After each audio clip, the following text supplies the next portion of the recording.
WTI crude oil की price घटकर negative में $37 तक चली गई है।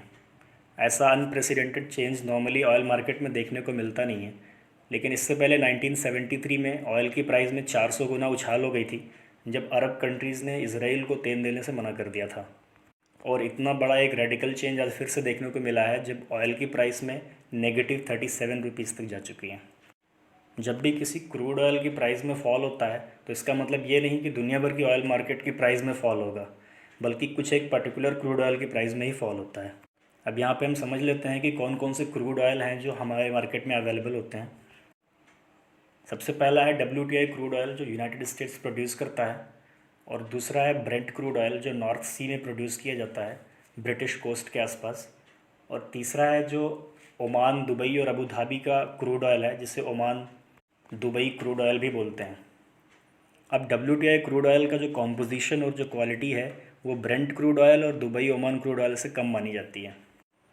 20 अप्रैल 2020 को जो ऑयल प्राइस में फॉल हुआ वो स्पेसिफिकली WTI क्रूड ऑयल में फॉल हुआ था।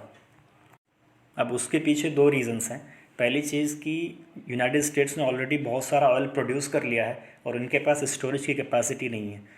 यूनाइटेड स्टेट्स के पास जो लैंड स्टोरेज कैपेसिटी है प्लस उनके जो ऑयल टैंकर्स हैं सारे ऑलरेडी फुल हो रखे हैं, इसलिए यूनाइटेड स्टेट्स पोजीशन में नहीं है कि और ज़्यादा ऑयल को स्टोर करें। दूसरी तरफ दुनिया भर में ऑयल की डिमांड बिल्कुल घट चुकी है कोविड-19 लॉकडाउन की वजह से, इसलिए कोई ऑयल ख़रीद नहीं रहा है। अब यहाँ पे ये समझना बहुत ज़रूरी है कि ऑयल की ट्रेडिंग किस तरह से होती है।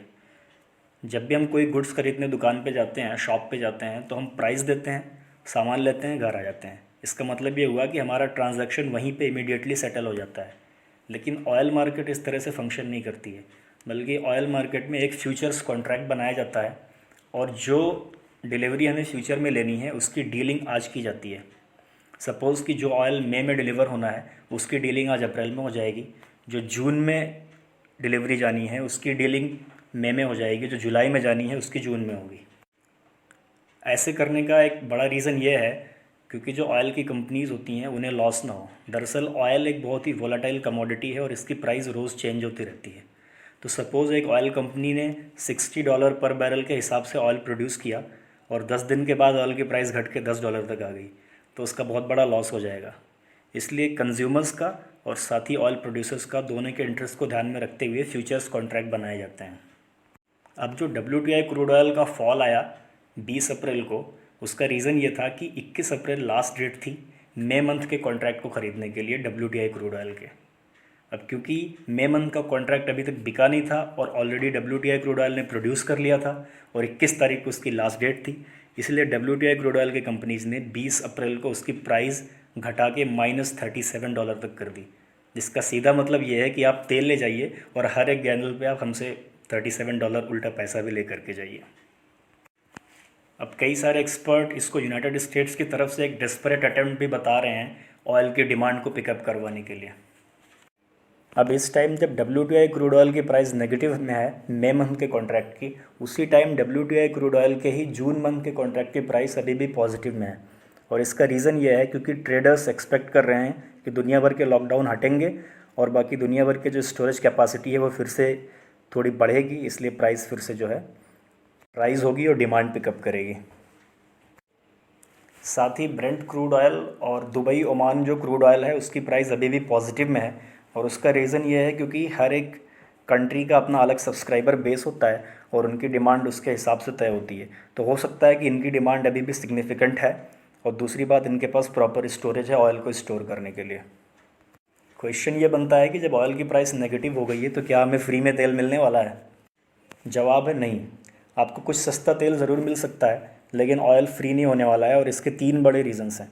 क्योंकि इंडिया के अंदर पहली बात गवर्नमेंट ऑलरेडी रेवेन्यू बनाना चाहती है, क्योंकि इकॉनमी स्लो डाउन हो चुकी है, कंट्री लॉकडाउन में है, गवर्नमेंट खुद ही लॉस में चल रही है।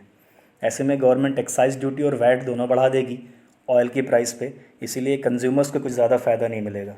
दूसरी तरफ इंडिया की जो स्टोरेज कैपेसिटी है वो बहुत ज़्यादा नहीं है, जबकि हम थर्ड लार्जेस्ट इम्पोर्टर हैं ऑयल के, लेकिन जब बात स्टोरेज की आती है तो बाकी के इम्पोर्टिंग जाइंट्स के आसपास भी नहीं हैं हम। और तीसरा और सबसे इम्पोर्टेंट फैक्टर ये है कि इंडिया जो अपना ऑयल लेता है वो यूनाइटेड स्टेट्स से लेता नहीं है, बल्कि प्राइमरली हम ओपेक कंट्रीज से और ब्रेंट क्रूड ऑयल ही इंपोर्ट करते हैं। इसीलिए WTI क्रूड ऑयल के फॉल होने से इंडिया की मार्केट में कुछ ज़्यादा फ़र्क नहीं पड़ेगा। अब सवाल ये बनता है कि अगर इंडिया यूनाइटेड स्टेट्स से ऑयल लेने को डिसाइड करे तो क्या तब हमें फ्री में ऑयल मिलेगा? नहीं, तब भी नहीं मिलेगा। और उसका रीज़न ये है कि हमारे पास इनफ कैपेसिटी नहीं है स्टोर करने के लिए, पहली चीज़। और दूसरी बात यह है कि यूनाइटेड स्टेट्स से लेकर के इंडिया तक ऑयल को शिप करने का कॉस्ट बहुत ज़्यादा पड़ जाएगा और फिर बात वही हो जाएगी। क्या इस WTI क्रूड ऑयल के फॉल से इंडिया का कोई बेनिफिट होगा? हाँ, इंडियन गवर्नमेंट अपना इंपोर्ट बिल कट कर सकती है, इसलिए इंडियन गवर्नमेंट की जो करंट अकाउंट डेफिसिट है उसमें थोड़ी रिलीफ आएगी। और साथ ही इंडियन गवर्नमेंट इस अपॉर्चुनिटी को कैपिटलाइज़ कर सकती है और ज़्यादा स्टोरेज कैपेसिटी को बढ़ाने के लिए, ताकि फ्यूचर में जब इस तरह के ड्रास्टिक फॉल हो ऑयल की प्राइस में तो इंडियन गवर्नमेंट ऑयल लेके स्टोर कर सके और फ्यूचर में फिर उसे कंज्यूमर्स तक सस्ते में ऑयल दे सके। If you like the video, kindly like, share and subscribe.